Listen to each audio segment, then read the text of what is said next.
Hipacondríaca apresenta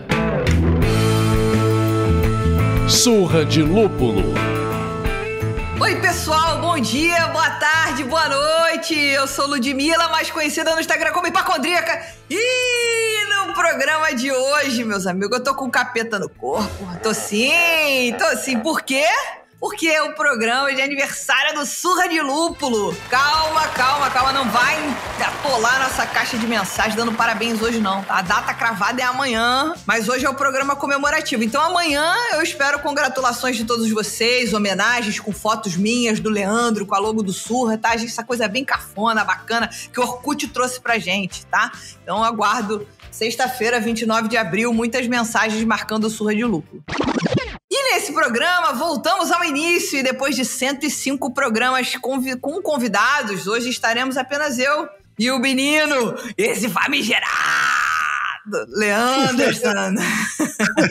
Bom, antes de partir de vez para esse episódio super especial, no qual vocês terão que nos engolir, apenas nós mesmos, a gente tem o prazer de informar que esse programa é oferecido pelos nossos mecenas empresariais, essas empresas maravilhosas que ajudam a empurrar o nosso fusquinha ladeira acima. Então a gente tá aqui com Cerveja da Casa, Cervejaria Narcose e Brosbeer. É isso mesmo, Lud. Parabéns pra gente, né? E se você não sabe quem tá falando, eu sou o Leandro, mas hoje vocês podem me chamar daquele que nada sabe. Eu não sei de nada. Só sei que foi assim. Não sei. Só sei que foi assim. Eu achei que a motivação daí era tudo que sei é que nada sei, não? Ah, o Chicó é muito mais. Entendi. Então tá. E a gente costuma beber uma cervejinha no nosso papo. Lud, você vai beber alguma coisa no nosso aniversário, Lud? Não, no nosso aniversário eu vou passar a abstêmia tomando uma água mineral. E você, daquele que nada sabe, o que você vai beber por aí? Então eu tô bebendo aqui a minha Lagunitas no copinho novo do Surra de Lúpulo com a marquinha de 2 anos. Marquinha não, marcona. É isso aí, porra, não diminui a parada não, filhote. Que isso?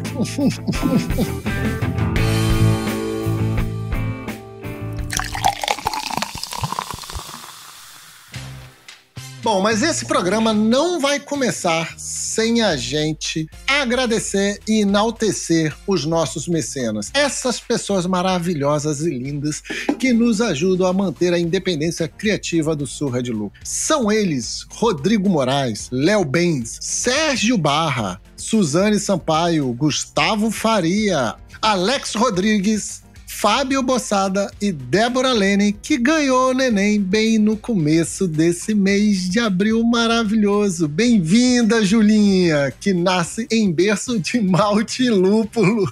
Imagina, cara, a menina é herdeira do Império Cervejeiro na Bahia. E melhor, nasceu baiana. E vai crescer à base de levedura. Ela vai fermentar. Parabéns, Débora. Torne-se você também um mecenas do Surra de Lúpulo. Acesse o site apoia.se/Surra de Lúpulo e escolha o apoio que cabe no seu bolso. Isso aí. Vamos fortalecer. A gente tá precisando da ajuda de vocês do jeito que for. Mas pode mandar em dinheiro que é bom.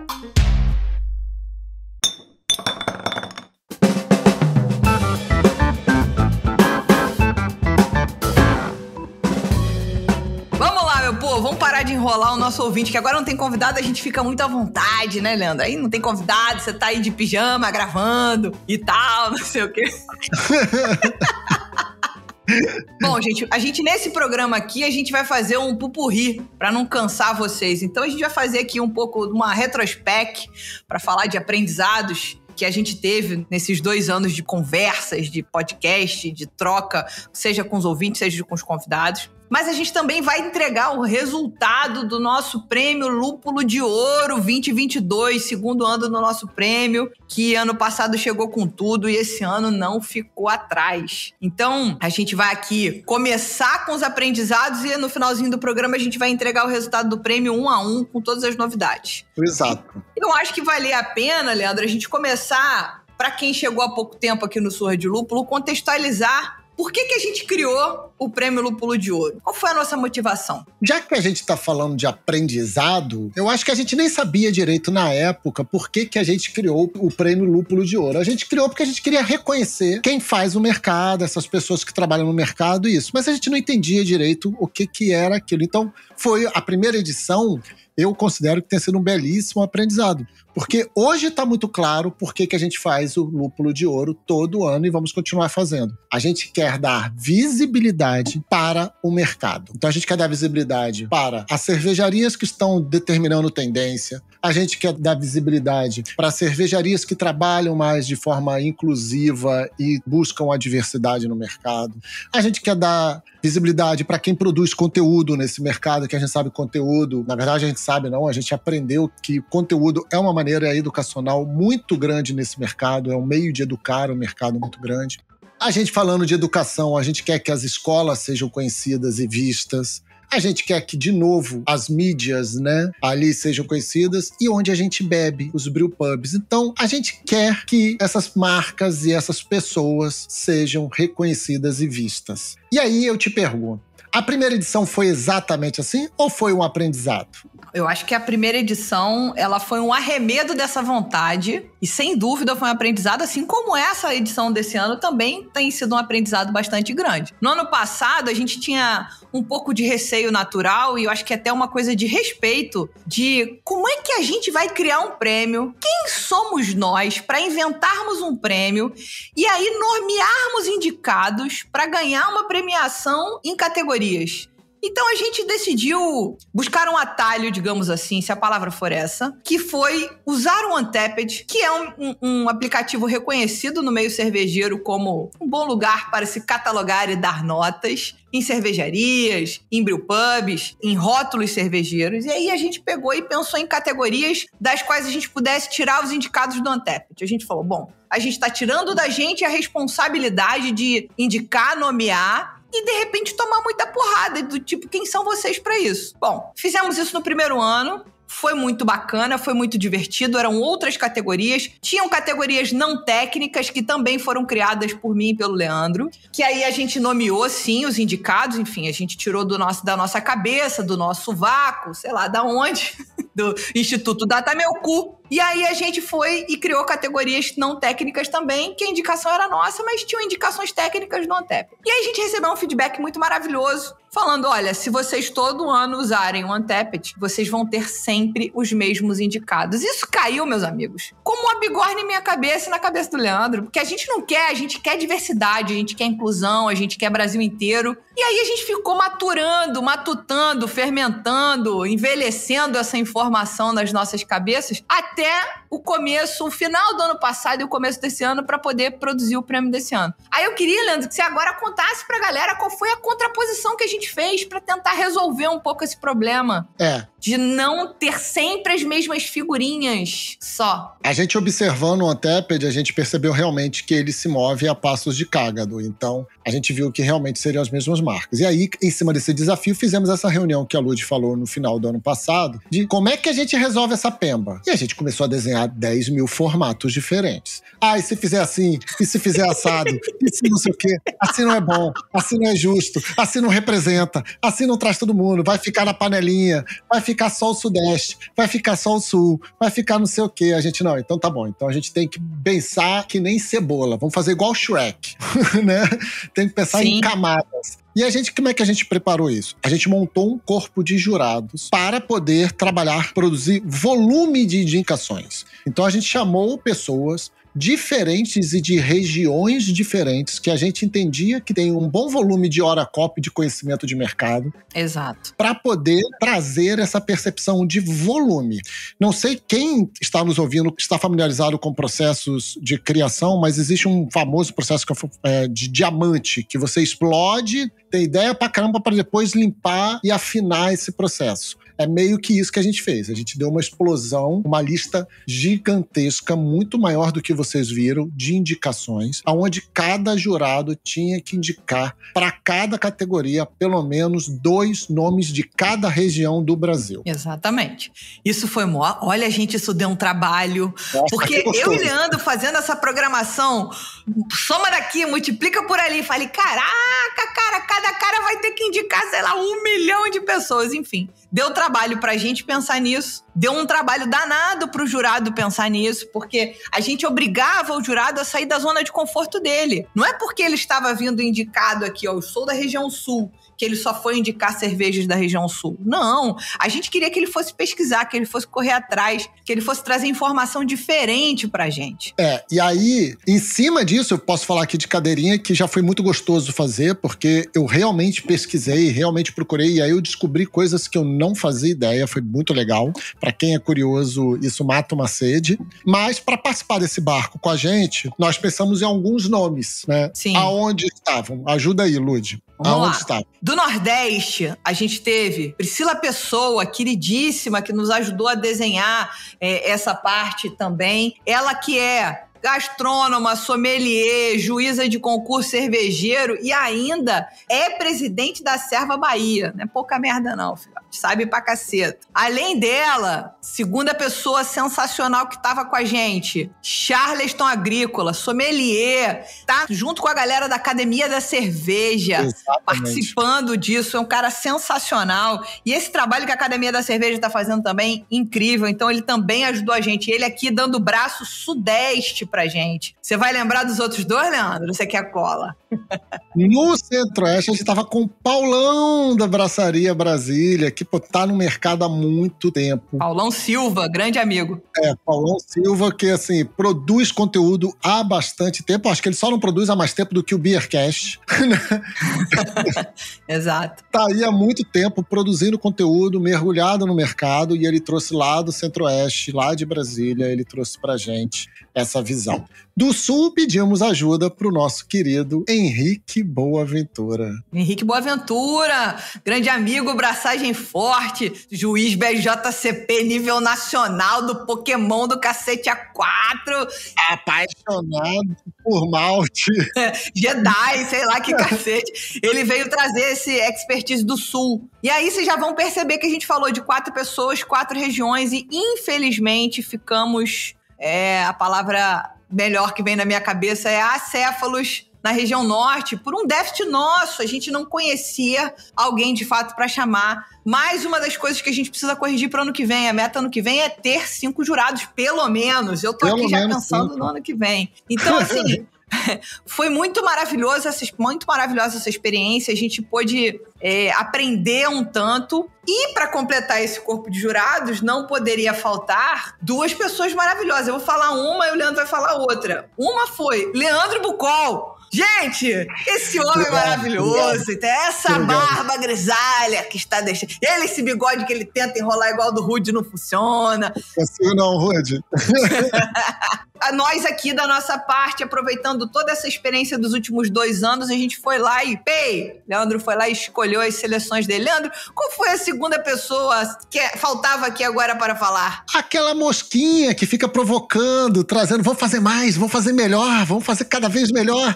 A tal da Ludmila Almeida, aquela que você conhece no Instagram como a hipacondríaca. E eu conheço como a louca do WhatsApp. Porque a gente já começa o dia lá, todo mundo trocando o tempo todo, toda hora. Ela veio e complementou aqui o time dos jurados pra gente selecionar esse mundo de nominados, indicados, né? Exato. E aí, depois que a gente organizou os indicados, isso não foi direto pro voto popular. Não, claro que não. A gente entregou... Pra quem que a gente entregou, Lud? Porra, pra quem que a gente entregou? Para as pessoas que moram dentro do nosso coração pleno, para os nossos queridos mecenas. Passou por lá, pelo crivo da mecenada danada, passou por lá. passou por lá para que eles pudessem votar e ajudar a gente agora, como o Leandro falou na tal da técnica diamante, esse cara que entende tudo de, sei lá, ideias, gestão e pessoas, ele tá aceitando contratações. Essa galera foi lá para ajudar a gente a reduzir a quantidade de indicados, a melhorar essa característica toda para que a gente pudesse arredondar e aí mandar pro voto popular, meus amigos. Ou seja, tem trabalho envolvido? Caralho, dá trabalho pra cacete. Porra! Mas é satisfatório. Foi muito bacana. Exatamente. Foi muito bacana. Bom, dito isso, era só pra vocês entenderem de onde a gente tirou os indicados, como é que isso foi, pra todo mundo ficar com isso bem na cabecinha. Vamos evoluir pra gente falar dos nossos aprendizados, pra depois chegar no final, a gente chegar e contar pra vocês quem foram os vencedores de cada categoria. Leandro, você quer começar falando dos seus aprendizados? Quer que eu comece? Como é que é pra você? Eu posso começar sem problema. Eu acho que tem o primeiro grande aprendizado meu. Na verdade, não foi o primeiro, mas um que marcou. Eu que sou um cara que eu gosto muito de estudar a técnica, de estudar as coisas, e aí, falando da técnica do diamante, sempre tem uma paradinha dessa que eu acabo puxando, né? Eu que sou um cara que gosto muito disso, foi uma bigornoda, que é uma bigornada da Carol Oda. Carolina Oda. Boa.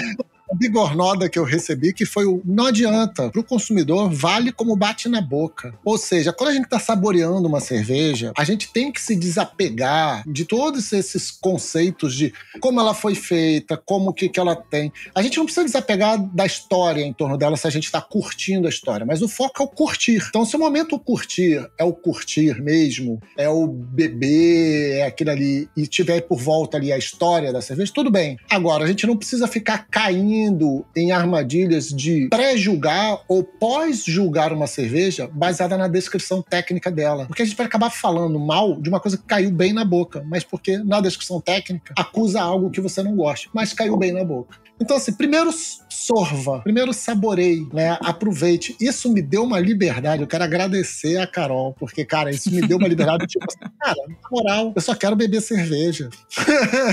É isso. Isso foi muito legal de aprender, assim. Foi muito bacana.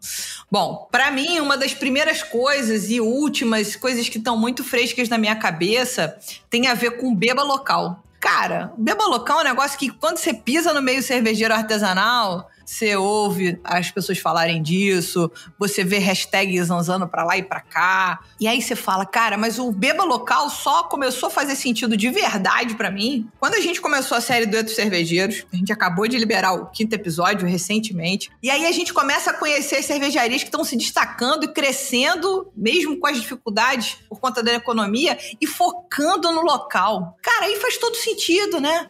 A gente já tinha ouvido falar disso, e eu menos atenciosa a isso no programa do Júnior Botura, que foi bem lá no comecinho da nossa história, falando sobre lager, falando sobre a cerveja Voz, e ele falou, cara, a gente é a cerveja do bairro Ipojuca, em São Paulo. Aquilo ali, eu falei, porra, isso não tinha entrado pra mim desse jeito, mas é isso, gente. O beba local, cara, você incentivar e você beber a cerveja que tá ali, na sua região, no seu estado, na sua cidade, no seu bairro, é tão importante pra que esse comércio possa evoluir. Então, o beba local pra mim fez, muito sentido, muito sentido.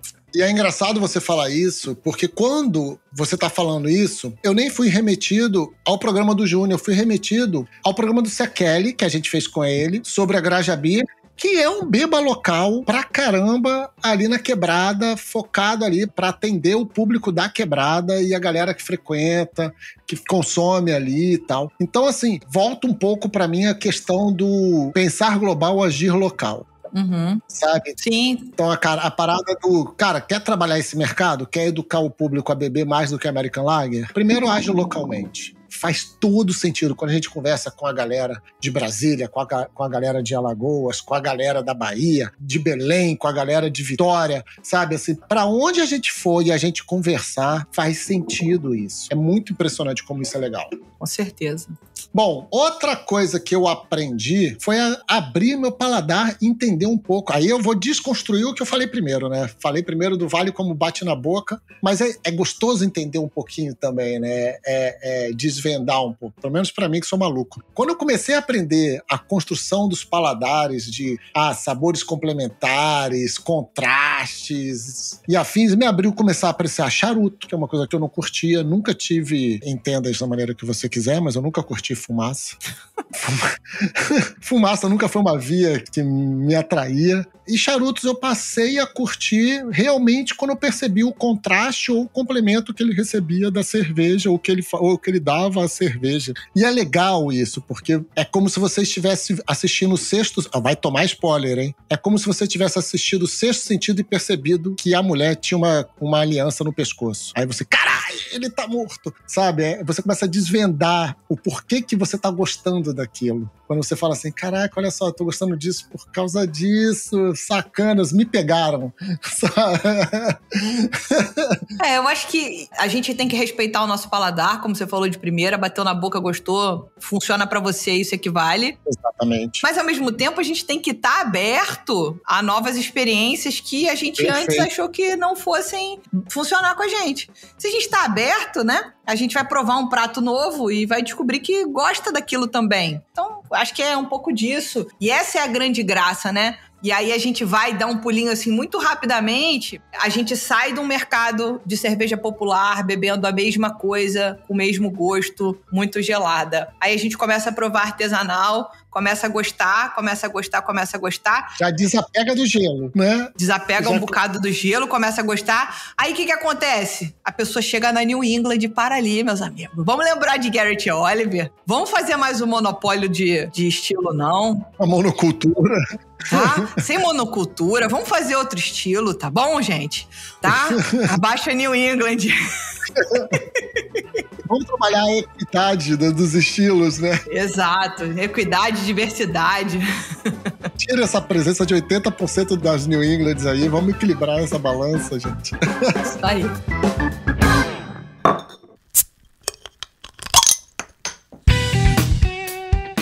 No caminho do aprendizado, outra coisa que aliás é uma das séries que eu gosto mais, assim, foi saber e conhecer mais sobre invase. E aí você descobre que o invase, cara, é tipo é o filho mais novo. O invase é um sanhaço do universo, cara. Porra, se é de lata, tem que ter a parada que encrava 2 vezes pra poder não entrar oxigênio e não estragar a lata. Se é de garrafa, é ruim pra logística. Se é barril, significa que o cara tá realmente muito no beba local. Caralho, velho, invase é um sanhaço. Então eu curti demais descobrir as diferenças dessas decisões em cada lugar do nosso país, né? Por qual motivo. E isso é muito louco, porque tem um ponto de estratégia na decisão de cada cervejaria na hora de optar por garrafa, por lata, por barril, por growler e o cacete A4. Então isso foi uma coisa que bolei bolada. De novo, né? Desconstrói um pouco aquelas certezas que a gente vai formando, né? Depois que você começa a beber, você fala logo, não, cerveja boa é cerveja fresca, a melhor é que tá no barril, é que sai do barril direto do tap e tal, parará. Se não for assim, que seja em lata. E se não for assim, pô, me entrega a garrafa aí, pelo menos, tá bom. Sem cerveja que eu não fico. Aí você começa a se agarrar nessas certezas, né? E aí você vai lidar com as realidades locais. E aí elas te mostram outro jogo, outra parada. Exatamente. Muito legal esses pontos, esse bate-papo. Eu queria pular para uma parada que a gente sempre fala e sempre corre atrás, que é representatividade. E é engraçado que eu sempre fiquei preocupado em entender como a gente leva a cerveja para todos os públicos brasileiros, para todos os brasileiros, sem ser a cerveja American Lager, que já é levada todos os dias para 98% da população. Expandir o famoso 2%.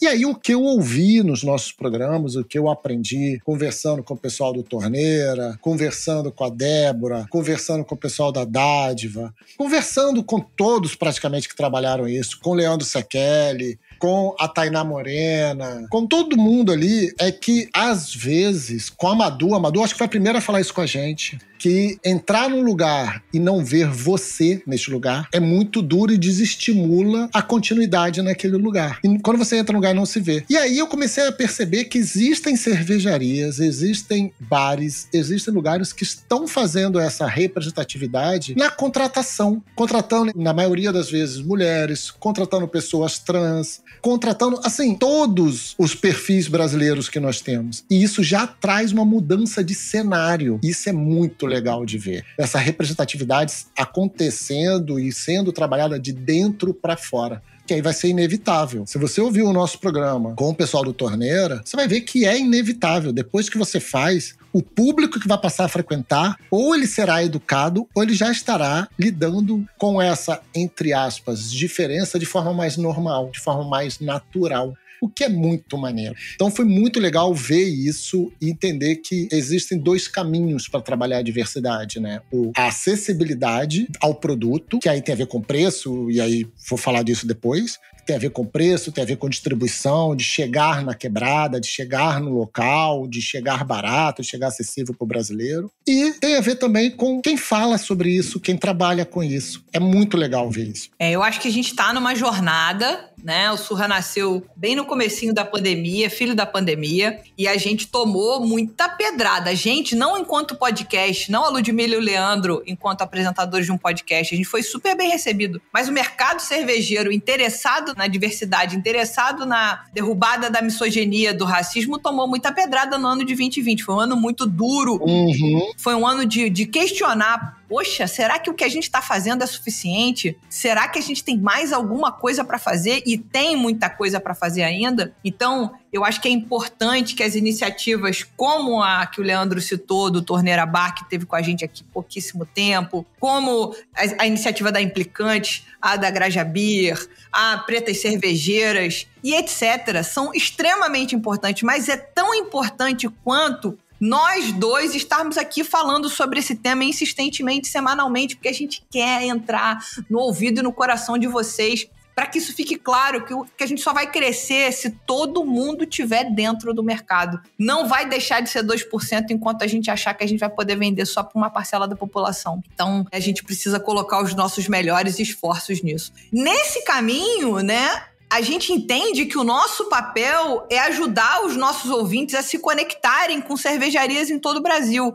Quando eu digo, gente, se conectar, não tô falando pra você comprar cervejaria em todo o Brasil, não. Se você quiser comprar, compra. Tô falando se conectar é conhecer, é descobrir, é ter curiosidade para isso. A gente quer criar nas pessoas justamente essa curiosidade de saber mais sobre as cervejarias do nosso país. A gente pesquisa tanto cerveja de fora, compra cerveja importada para saber o que tá descrito no BJCP, no BA. Porra, vamos valorizar o que a gente tem aqui, gente. Vamos conhecer o que a gente tem aqui. Essa, voltando a 3 passinhos, é uma das propostas do Prêmio Lúpulo de Ouro. Um monte de gente veio falar comigo, eu não tô me sentindo à vontade em votar, porque eu não conheço todo mundo que tá indicado ali. A minha resposta foi, eu entendo você, mas essa era uma provocação. Vai descobrir que tem cerveja que você não fazia ideia que existe, e que ela tá ali, e que ela aparece em indicações das pessoas que entendem um bocado desse mercado. A gente tá aqui para aprender. Então, a gente quer transformar vocês em pessoas curiosas, urticária para saber mais, entendeu? Eu, pelo menos, tô assim, já tô até tendo que tomar um antialérgico agora, só de falar disso, ó.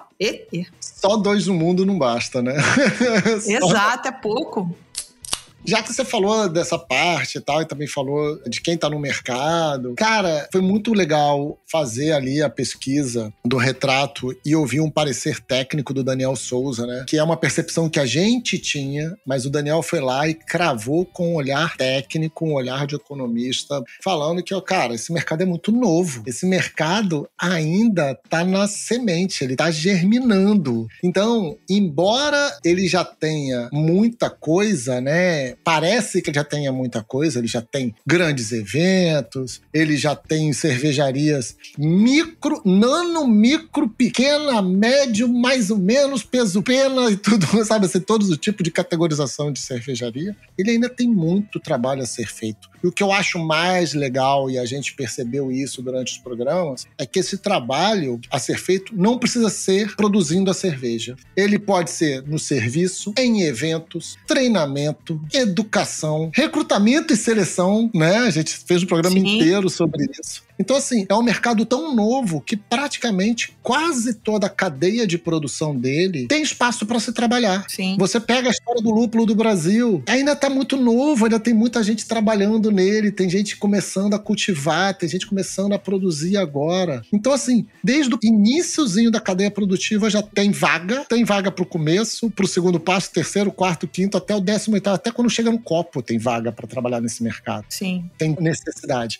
Isso foi muito legal de perceber. A sensação que eu tenho é que ele tá fervendo, borbulhando, né? Assim, o que se jogar no caldeirão tem chance de dar sabor. Então, solta aí esse tempero aí, né? Vamos ver o que vai dar. Com certeza. E eu acho que, pegando esse gancho, já partindo pro meu quarto aprendizado, gente, foi muito aprendizado. Eu tive que, resumir pra caceta, tá, meus amigos? Senão eu tinha feito uma monografia aqui, um TCC. Eu acho que tem essa coisa do tem espaço pra todo mundo, tem público pra todo mundo. E aí, uma das coisas que a gente percebeu, seja pelo tempo que eu já tô aí escrevendo no Instagram, na Hipacondríaca, seja pelo tempo que a gente tá aqui no Surra, é que ficou muito claro que cervejarias que são muito pequenas, que tem até, de repente, uma planta, um brewpub apenas, ou que elas são ciganas, elas estão mais propensas a criar rótulos hypados para vender pelo país. Aí alguém vai chegar e falar assim, mas tem fulana, abriu em não sei o que. Tem cervejaria maior, média, que também tá fazendo cerveja hypada. Tem.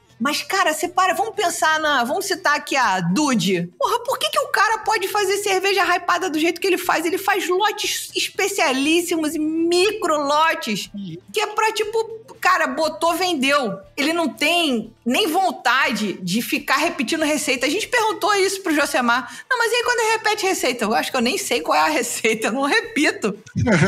Ele faz a receita e rasga e joga fora, filhote. Então, assim, é interessante isso, porque existe muita... Olha como é que o mercado é diverso. Existe muita cerveja cigana que tá aí produzindo rótulos, faz alguns lançamentos, algumas novidades, mas estão produzindo também os mesmos rótulos, porque elas estão tentando viver, estão tentando se manter de pé. Mas tem um monte de outras que estão só inventando coisa muito maluca, fazendo lotes pequenos pra vender e acabar. São as super hypadas, são fina flor do amor. Então isso ficou claro pra mim. Eu não vejo nenhuma cervejaria gigante, uma cervejaria de médio e grande porte fazendo essas maluquices. Eu chamo de maluquice só no sentido de entretenimento, tá, gente? Porque o cara é dono do negócio dele, ele faz o que ele quiser da vida dele, pelo amor de Deus. Então, eu penso que nesse aprendizado foi um pouco isso. Cerveja pequena e cigana consegue pirar o cabeção e só viver de lançamento, só viver. Se não for assim, inclusive, talvez elas nem consigam ficar de pé.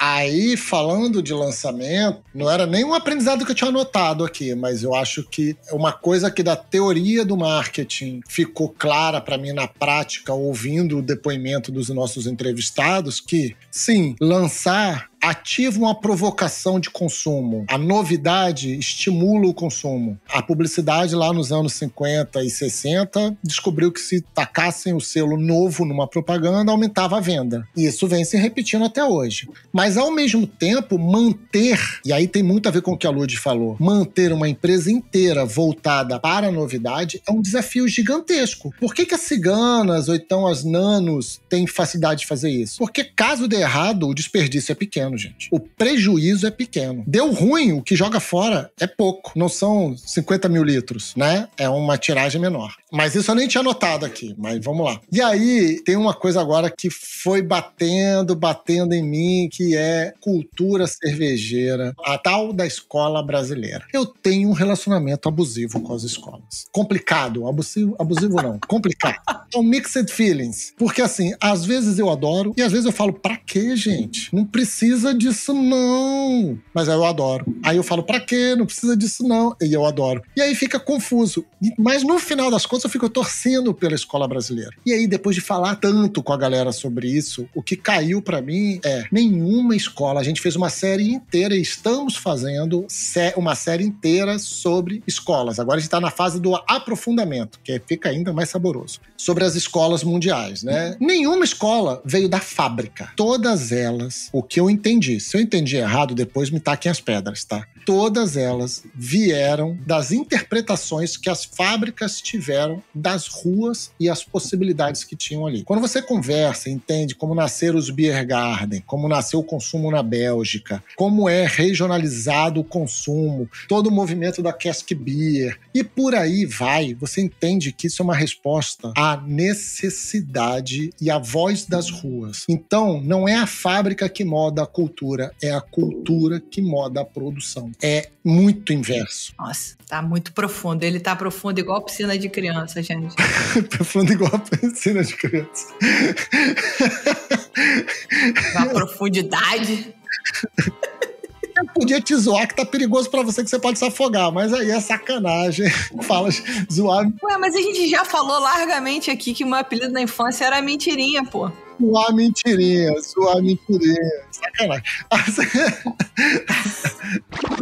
Mas, e assim, a primeira pessoa que me trouxe esse insight, me provocou essa reflexão, foi a Bia, na aula que ela deu sobre a escola brasileira. E aí, o que eu ando fazendo? Eu ando acalmando o meu coração. Que pra mim tá certo que a escola brasileira não chegará. Eu pensei em 2025, mas eu tô com medo de chutar uma data e ela acontecer, porque a gente vive num universo muito acelerado, né? Internet e tal, parará. Não, eu achava melhor, cara, tu não chutar a data não, filhote. Ela vai chegar. Deixa eu chutar. Depois quem vai passar vergonha sou eu. Então, chuta, tá certo. Mas assim, antes de 2025, não acontece, entendeu? Tá certo, tá bom então. Não acontece, a escola brasileira não acontece. Aí lá na frente, se em 2024, e se em novembro de 2024, institucionalizar a escola brasileira, eu vou falar assim, gente, foi mal pelo vacilo, previ errado. Mas é isso, a gente ainda tem que trabalhar a cultura, ela que vai moldar a nossa produção. A gente tem que, na verdade, nem trabalhar a cultura, é ouvir a cultura. Porque ela já tá na rua, ela já tá acontecendo. Sim, então, ela já tá acontecendo e tem várias conexões que a gente pode fazer por aí, que vai ser o gancho do meu próximo aprendizado, que tem a ver com essa diversidade de pessoas no mercado, que você falou um pouquinho ali atrás, quando a gente falou do Torneira, quando a gente falou da Madu, quando a gente falou do Pretas, quando a gente falou do Sequelli. Quando a gente fala de diversidade de pessoas, a gente fala de diversidade de paladares, a gente fala de diversidade de uma série de coisas. E aí a gente entrevistou nesses últimos 2 anos tanta mulher sensacional do mercado cervejeiro que elas me dão um orgulho, gente, bizarro. E aí eu digo aqui pra vocês que quando a gente chegam pra mim e perguntam, mas você não vai fazer um programa especial Dia da Mulher? Você não vai... Cara, o Dia da Mulher aqui nesse programa é todo dia. Primeiro porque eu tô sentada nessa bancada. Segundo, porque a gente tá aqui antenado, ligado, preocupado sempre em buscar esses talentos novos, antigos, que ainda nem são talentos, a gente quer dar luz. Então, assim, todas as mulheres que a gente entrevistou aqui eram muito qualificadas, muito engajadas, certas do espaço que é delas e que elas merecem. Então, essa cultura que o Leandro falou também tem a ver com diversidade, tem a ver com essa inclusão, tem a ver com a mulher ter chegado mais. E a escola brasileira, ela vai nascer de todas essas configurações, do terroir, do lúpulo plantado aqui, do malte, da levedura, das descobertas, das pesquisas e das pessoas. Então, acho que foi um aprendizado que a gente... Eu tenho pressa, eu sou ansiosa, né? Eu queria que fosse amanhã a escola brasileira. Por que eu queria que fosse amanhã? Não sei, queria. Mas, ao mesmo tempo, a gente tá vivendo a construção dessa escola, é um negócio tão maneiro. Então é isso, né? Vamos sentar, apertar os cintos e aproveitar a jornada. E eu tive um insight agora com você falando que eu não tinha pensado nisso antes. Então tá aqui rolando jazz, um improviso, que é: escutem o que vocês mesmo dizem, produtores de cerveja. Mais de uma vez nesse programa, algum produtor virou e falou: quando alguém me diz que não gosta de cerveja, você ri porque você sabe que não existe essa pessoa, porque existem mais de 180 estilos, então vai existir uma cerveja para aquela pessoa. E aí o que eu tô provocando aqui é: sua cervejaria parou de crescer, o consumo freou, para de fazer New England IPA, tenta outra coisa. Vê qual público novo, qual público que tá pedindo outra cerveja do lado e você não tá servindo porque é da New England. Você já serviu, abre isso, escuta. Outra coisa que eu aprendi e foi sobre o processo, né? A gente falou muito sobre o processo. E eu fiquei impressionado como é científico. Caralho, é muito científico. Tudo. Eu ouvi palavras que eu nunca tinha ouvido na minha vida antes. Eu ouvi termos que eu nunca tinha ouvido. Processos químicos que eu nunca tinha ouvido. Entendi que cerveja passa por um processo físico e um processo químico para ela ficar pronta. Entendi. Assim, foi muito legal. E aí, é maneiro porque isso se conectou com cozinhar. E aí, cara, assim, o que eu entendi disso fazer cerveja é cozinhar. Nunca deixou de ser, né? Continua sendo um processo de cozinha. E cozinhar, pra mim, passou a ser uma ciência pra atender a satisfação das pessoas. Pra satisfazer. Falei, caralho, vou mandar pro Emicida. Aí que ele faz o laranja em vez do amarelo. Ai, meu Deus. Nossa, piada é ruim demais, Brasil. Vamos lá. Tá julgando piada agora. Sommelier de piada. Gente, Ai. Existe essa beleza em falar da produção cervejeira. É um negócio muito bonito mesmo, velho. Mas é um negócio que, sinceramente, tendo nada, não. E nem sei se eu tenho interesse em entender, tipo, físico-químico. Eu fui estudar um negócio e falaram de polipeptídico. Nem sei se a palavra é essa. Eu falei, opa, parou.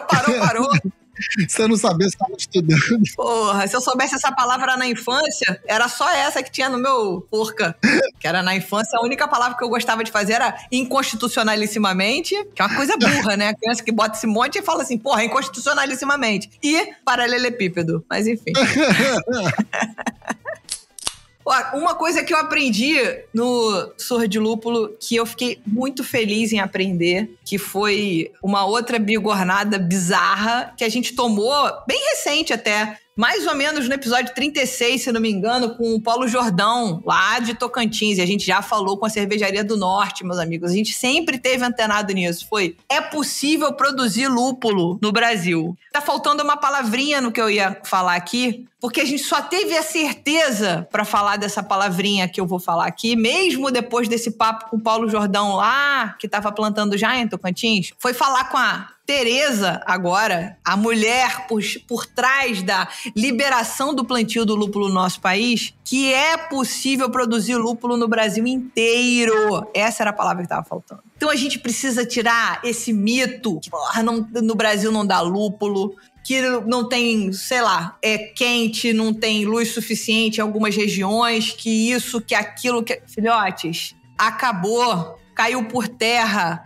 Vamos ter lúpulo nacional, sim. E, segundo a Tereza, como a gente tem muita terra, muito lugar possível de ser plantado lúpulo, logo menos a gente tá nas cabeças como ou autossuficiente ou um grande produtor de lúpulo. E olha que coisa incrível que a gente tá vivendo agora. Então, imagina daqui a uns 5 anos a gente falar sobre isso e esquecer que em algum momento alguém falou que não era possível ter lúpulo no Brasil. Então, assim, pra mim, né? Esse foi... Puta, me arrepia.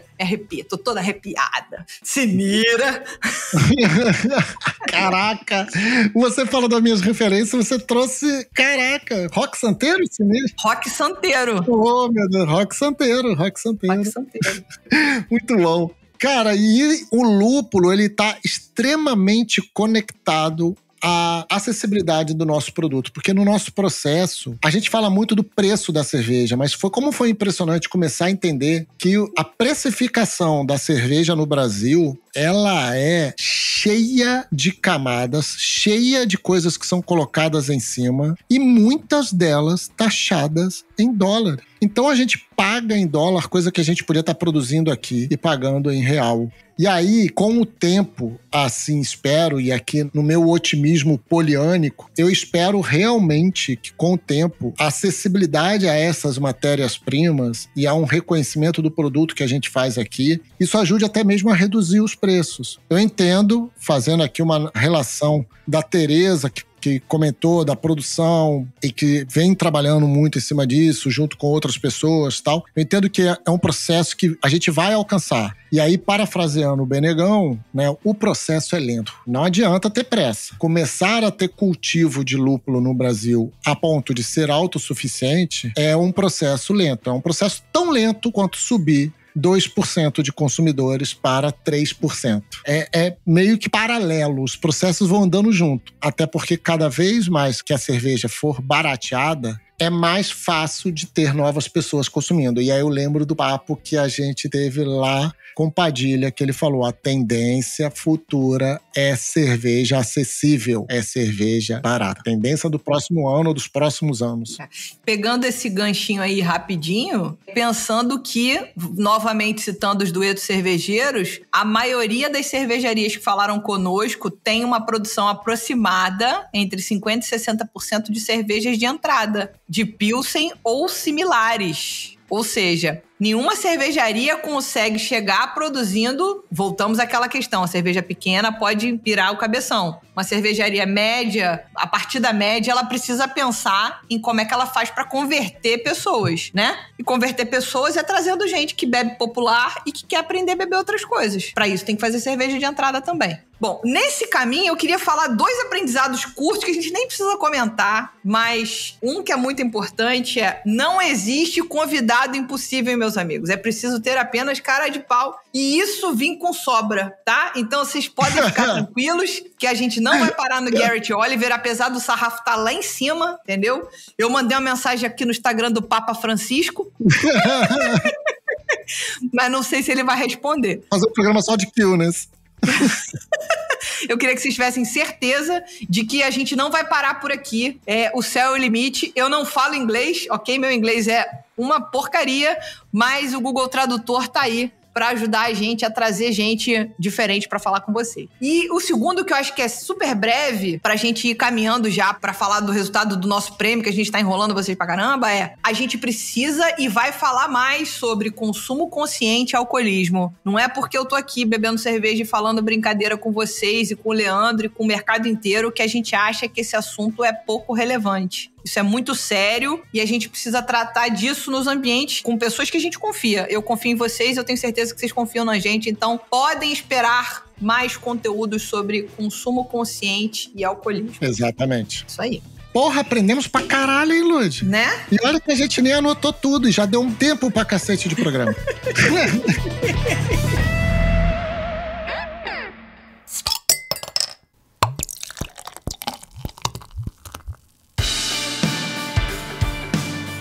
De enrolar as pessoas e vamos entregar o que elas querem, Leandro. Vamos entregar o prêmio. Vamos entregar, Leandro. Vai você na primeira categoria aí, vai. Então vamos à entrega do prêmio Lúpulo de Ouro, né? E vamos começar pela ponta de lança, aquela cervejaria que dita tendência, a cervejaria mais hypada. Em votação popular, em terceiro lugar, tivemos um empate, meus queridos. Um empate!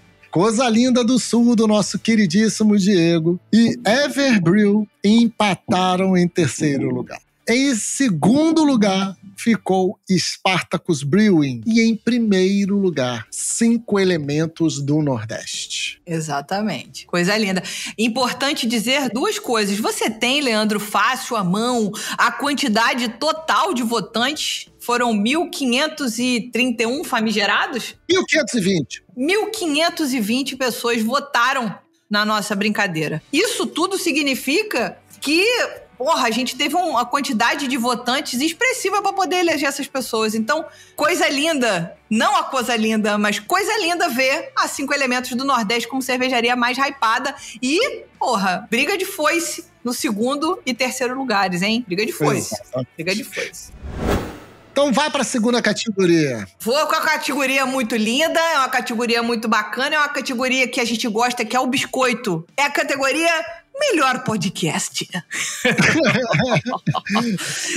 Então, meus amigos, a gente estava concorrendo com praticamente todos os podcasts do Brasil, né? Porque, poxa, a gente tentou reunir o máximo de podcasts do nosso Brasil. Em terceiro lugar, a gente nem acredito nisso, em terceiro lugar, Braçagem Forte, o podcast fortíssimo desses grandes, queridos amigos Henrique Boaventura, Estevão Quitoda Suricato, do sul do Brasil. Em segundo lugar, Cerveja Terapia do Nordeste. E vocês vão percebendo aí, cara, que o Nordeste tá presente. Eles, além de tudo, fizeram uma campanha feroz.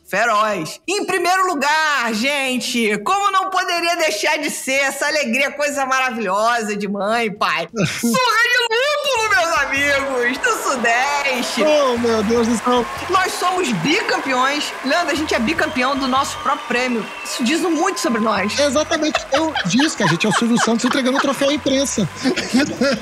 Muito bom, muito bom. Parabéns, Leandro. Parabéns. Você tá aí, segundo ano, ganhando aí a categoria Melhor Podcast com o seu podcast Surra de Lúpulo. A gente agradece.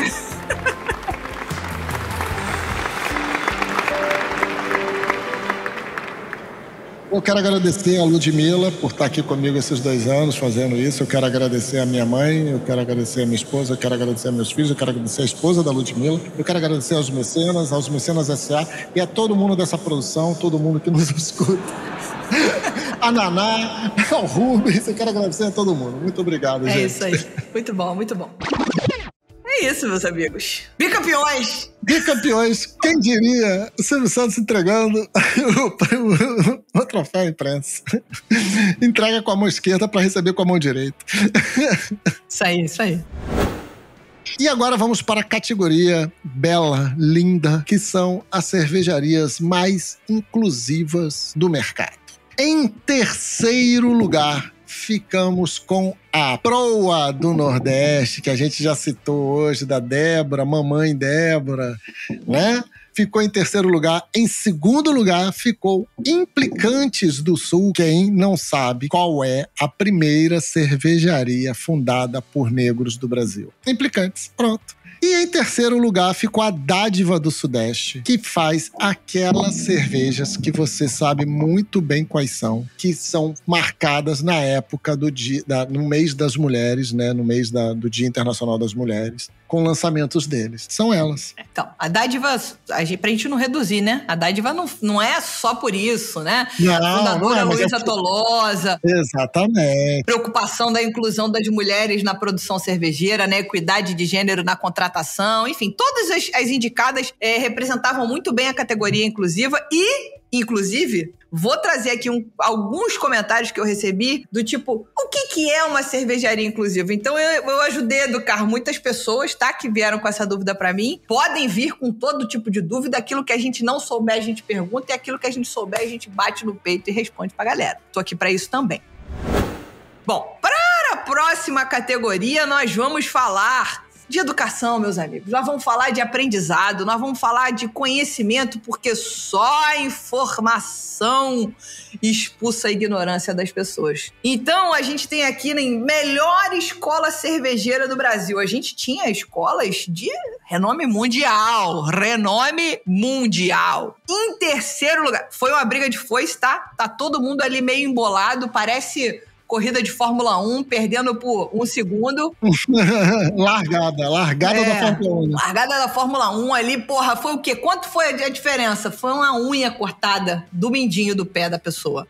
Bom, em terceiro lugar, a gente tem aqui o Instituto Seres do Nordeste. Vejam que o Nordeste está aparecendo em quase todas as categorias, seja vencendo, seja estando em pelo menos nas 3 primeiras. Em segundo lugar, o Science of Beer tava ali, ó, triscou fogo com o primeiro lugar. O Science, que é do Sul, da grande cientista feminista maravilhosa Amanda Reitenbach. E em primeiríssimo lugar, cara, a escola que talvez seja o bebê das escolas cervejeiras, né? Fundada recentemente, salvo engano, em 2021, Academia da Cerveja do Sudeste. Então, parabéns aos amigos da Academia da Cerveja, eles fizeram muita campanha. E, gente, votação popular é isso, tá? Votação popular é o quê? Campanha. É isso. É isso. E você, famigerado? Vai. Eu vou seguir pro veículo de mídia cervejeira. Aqueles sites, aqueles veículos, aquelas revistas, jornais, que a gente se informa, que a gente vai atrás para se informar. Em terceiro lugar, ficou Beer Hunter do Nordeste. Em segundo lugar, ficou o Guia da Cerveja aqui do Sudeste. E em primeiro lugar, e por muito pouco na frente, assim, ganhou pelo focinho. Não foi nenhuma cabeça, foi um focinho que ele ganhou.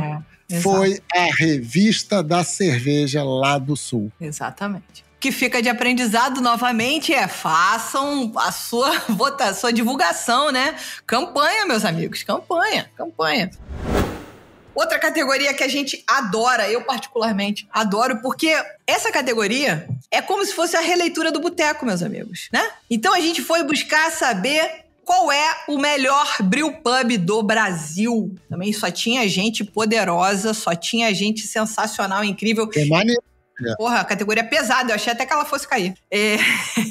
A gente tá aqui também com mais esses 3 primeiros lugares, e já vamos falar de novo, o Nordeste mordeu 2 aqui desses 3 lugares, né? Em terceiro lugar, para e passo ali com o segundo, Brewstone, que foi o campeão do ano passado do Nordeste, edição do Ceará, ficaram em terceiro lugar dessa vez. Devaneio do Velhaco, essa cervejaria que tem um brewpub maravilhoso em Porto Alegre do Sul. E quem ganhou esse ano foi o Bar da Fábrica da Cervejaria Proa, na Bahia, da querida Débora, falamos dela algumas vezes aqui, então eles ganharam o melhor brewpub do Brasil. Mas, novamente, muito concorrida, pau a pau. Muito bom.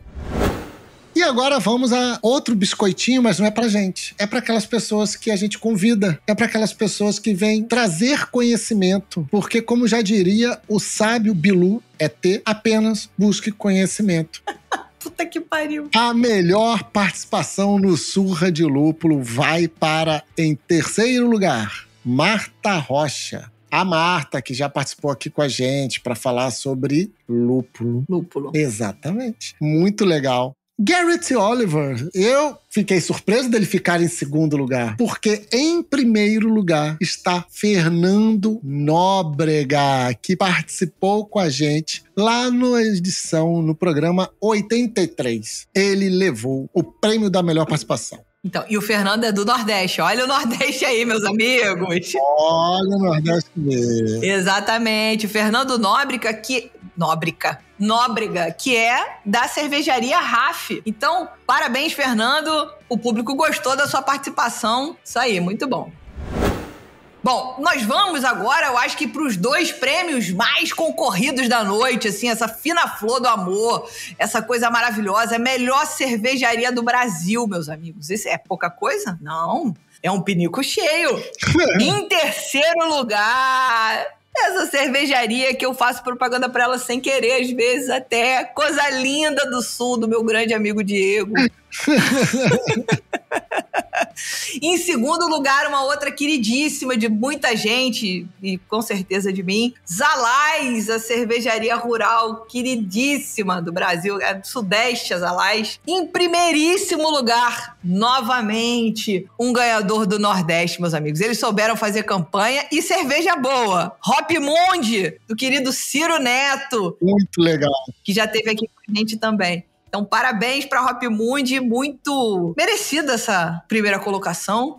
Muito merecida. E eu vou te falar que os 3 são queridos. Muito, muito. É muita queridice, gente. É muita queridice, queridância. É muita, exato.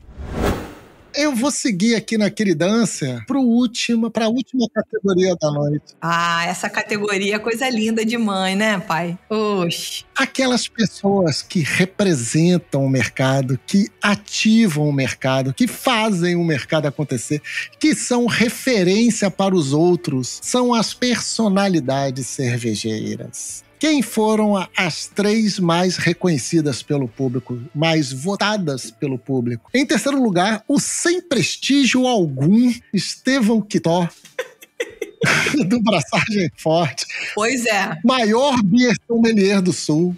Beer sommelier não, maior beer influencer do Sul. Exato, ele paga dobrado direto.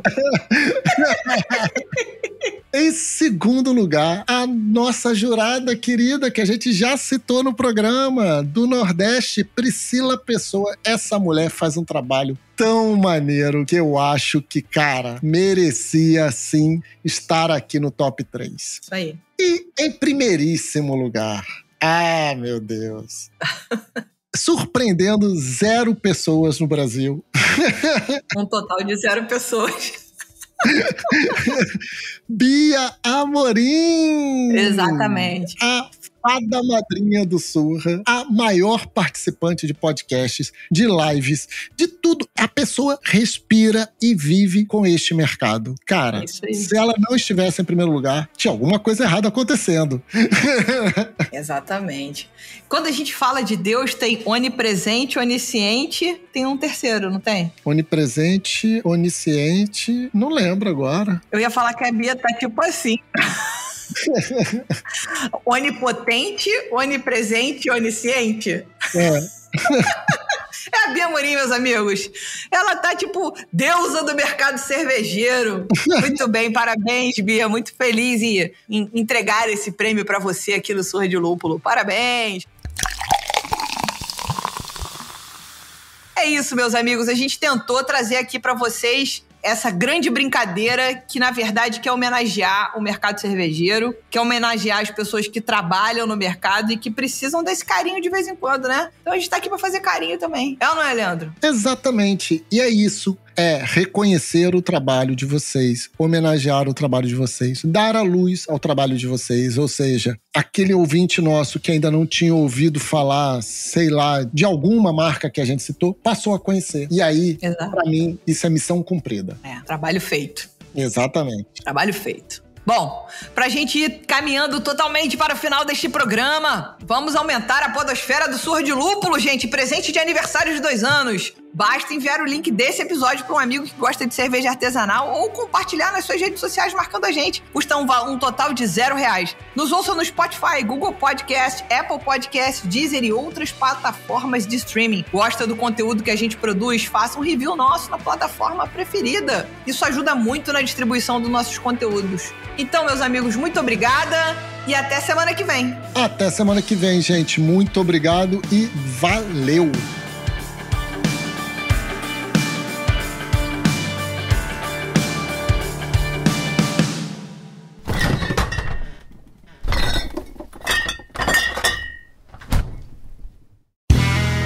Este podcast foi editado por Play Áudios.